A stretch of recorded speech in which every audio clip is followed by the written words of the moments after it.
So we're ready to look at our second semifinal match. It's coming up against, as we go to the bracket here, So that's going to be Nebula versus Flower City Fallout. Nebula, of course, looking to shut Flower City Fallout out of that Rochester featureful final. You know, it's East Coast versus West Coast. They're not going to chop the pot if you're talking about it. They're definitely not splitting. Not with those flights from Singapore. Those are not cheap. I would know. So it's going to be really exciting to get those teams back onto the field. I'm going to give them a second to tighten it up and get onto the line. But I just can't wait.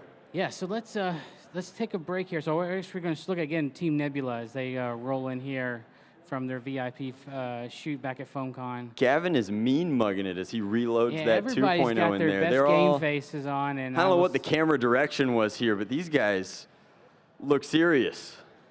Yes.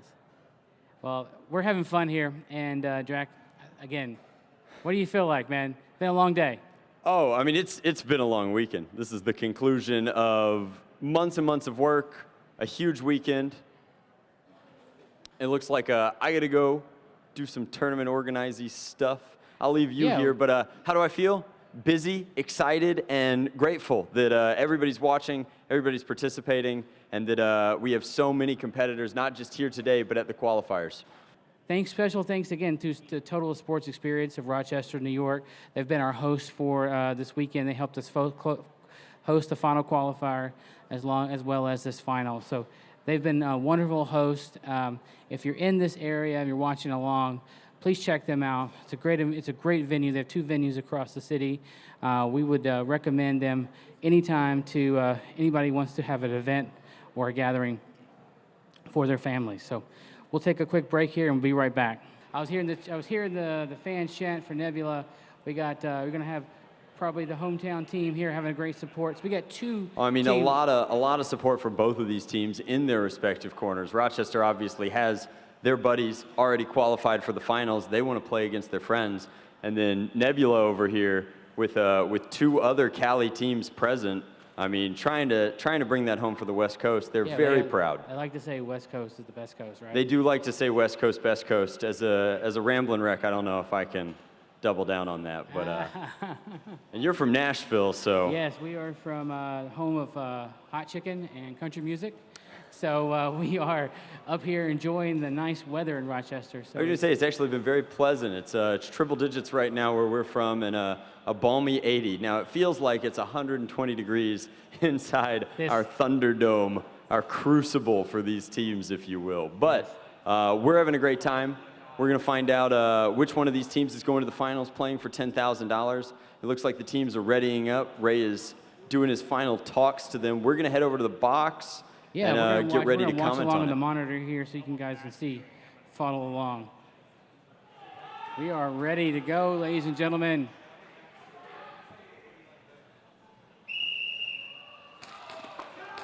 Ray blowing the whistle, kicking off the game. So we're sitting here. We got one team, Flower City Fallout. No, that's Nebula's got one player down. And Nebula successfully doubling up on cover in the back there. I like to put the two players together to like work in tandem to cover each other. Well, it's way easier to communicate when you're in a situation like that. Oh, Nebula just lost their second man. So we've got the back line here. Now that is RJ in that strong cover there in the back, and he is no stranger to playing by himself. He, to qualify his team for this tournament, he had to cinch a sudden death 1v1. So we haven't seen the sudden 1v1 yet, but well, we haven't seen it today, but on Thursday it was very exciting. Okay. RJ performing really well. Oh, got another player down. Looks like Nebula. We're pushing up into the midfield. Got a run.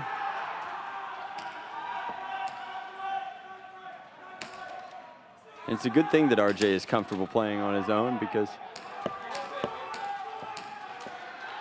it's a gate capture or a knockout. I don't know which one it was, but looks like Flower City Fallout took that looks game like they're first. up by 1 for sure. Yes. We'll hang right here. You go, Drac, do your thing.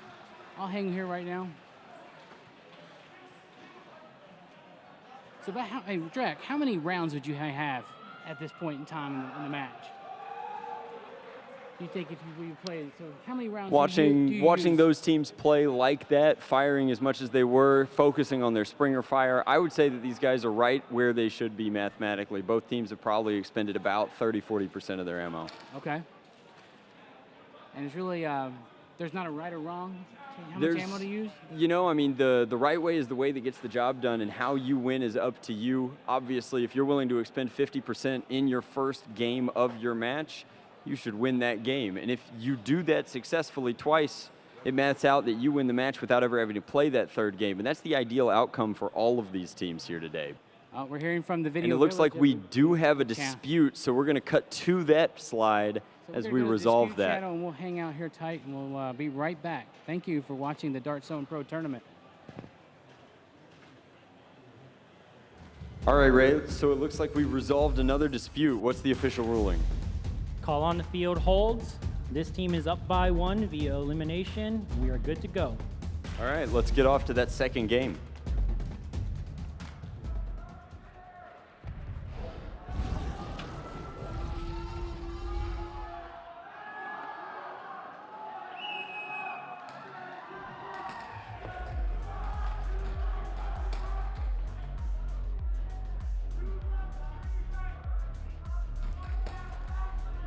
We've got all 5 Nebulites up right now, one of them playing backfield right up against that boundary.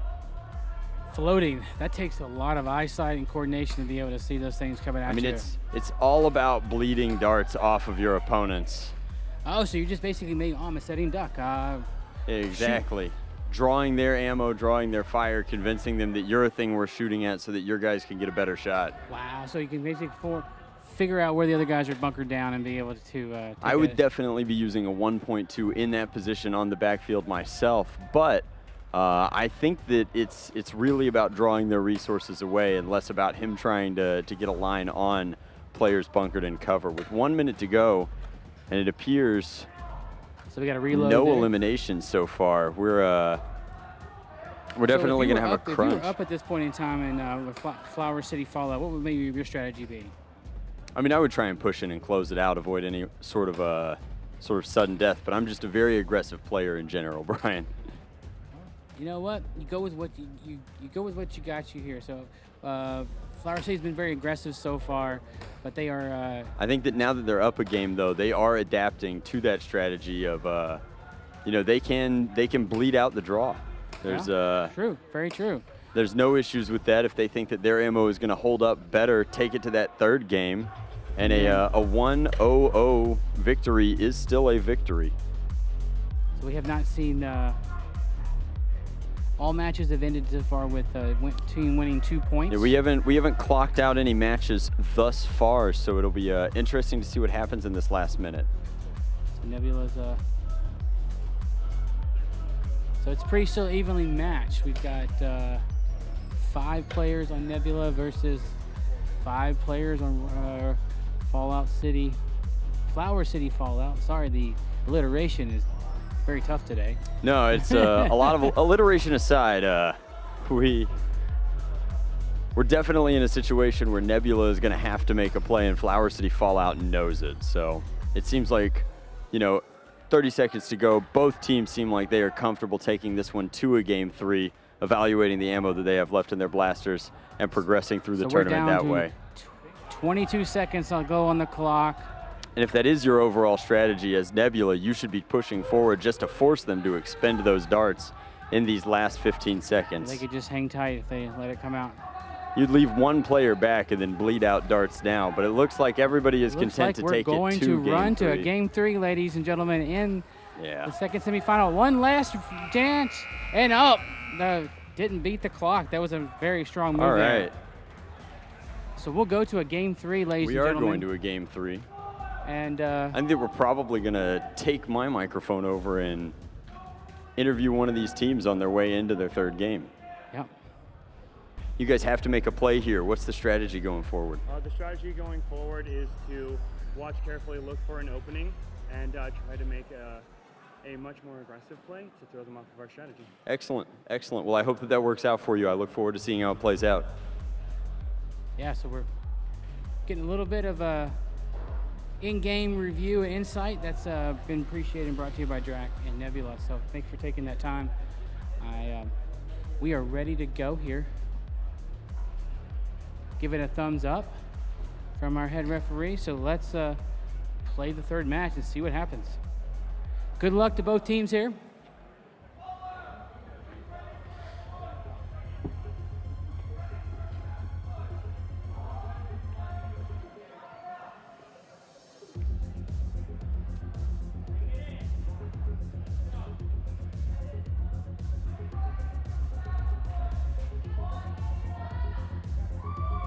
So their blasters are approaching the gate down.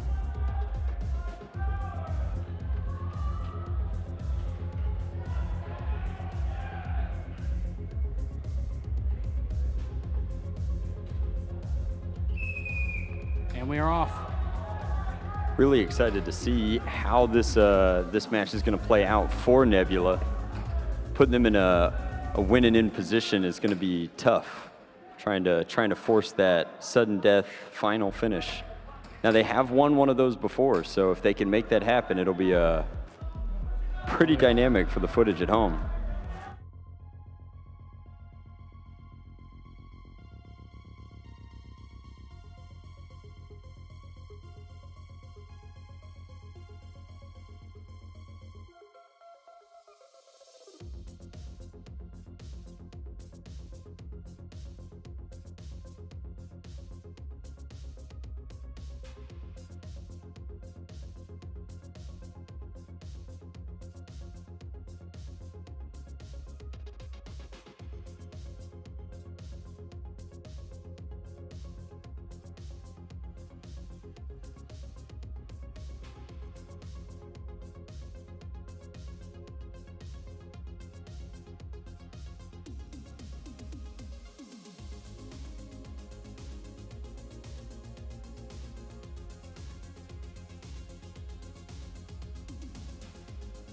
And it looks like we are just commentating to the people at home. Joe just made an amazing slide into cover.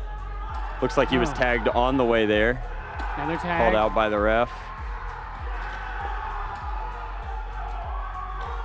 Celebrating a little early here, but they have completely slipped past RJ. And barring any disputes, that will set us up for a Rochester final. Let's take it over to the refs and see how that one ended. So that was a you know, it's a pretty classic case of taking an advantage early on and then pushing it forward through the rest of the round. keeping the press on. Yeah, I mean, we interviewed Nebula before that game 3, and they said they were going to try an aggressive strategy, and then it seems like that didn't come together on the field for them, spending a lot of time in cover. Joe making a move here on the left side towards the snake and then getting tagged on his way there. Certainly upsetting towards that strategy. And, you know, when you're down that many men, it's hard not to push the gate when you have that many men up on the other side. So that's correct. It looks like the strategy worked out there, and we are seeing that Team Nebula is huddling with our head referee, so we're going to make sure that we don't have a dispute. I imagine that we're going to have some sort of dispute here, just with the stakes being as high as they are, playing for $10,000 in that final. Now, the interesting thing that we haven't touched on quite as much, because $10,000 is a lot more fun to say than $1,200. Yeah. Almost $1,300. In fact, split the difference between the two of them, it's $250 per player.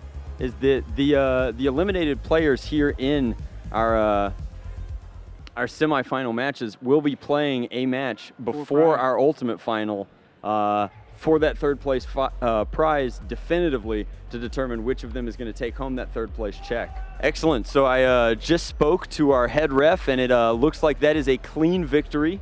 So come on for over Flower here. City Fallout. Let's get them over here. Let's ask them what worked. And again, you know, how these third and fourth place teams pivot, change their mentality, and come back for their consolation final here is going to be really exciting to see. Come on in, guys. Come on in. Come on in. Yeah, no, please, please. You guys have been playing very well today. All right, so we talked to Liam. And Liam said that he was excited to play you guys in the finals and that he felt good about his chances there. So now that that is the definitive thing, we're sending both of our Rochester teams to the finals. I have two very important questions. First off, what's in the water over here? You guys, is it superior coaching? Is it the RIT athletics department? Who do we want to credit for beyond this team right now, right here? It's these 7 guys, it's our coaching staff, it's our practice regimen. We come out here, we go hard twice a week. We've only been doing this 7 weeks.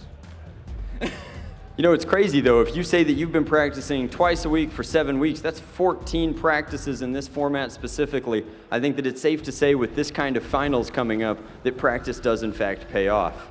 That it does. All right, well, what do you want to say to Bragging Liam? rights. I know it's going to be a hot match here because bragging rights for the year is going to go to the winner of this last one. I mean, you guys have to like live together and eat together and deal with one another for the next year. How's that going to go? Fantastically. We've got a great relationship with Rochester Radioactive. No matter who wins, we're going to come out just as tight as we always were. What a terrific attitude. I like the attitude there. So that's Flower City Fallout here coming to you as their final qualifier. So we've got them coming up with Rochester Radioactive in a little bit. We're going to have about a 10-minute break here for our third qualifying match because we got to give the team Nebula a chance. Yeah, we got to give Nebula a chance to rest up, hydrate, and recalibrate, get back into that game set mindset so that they can compete for $1,250.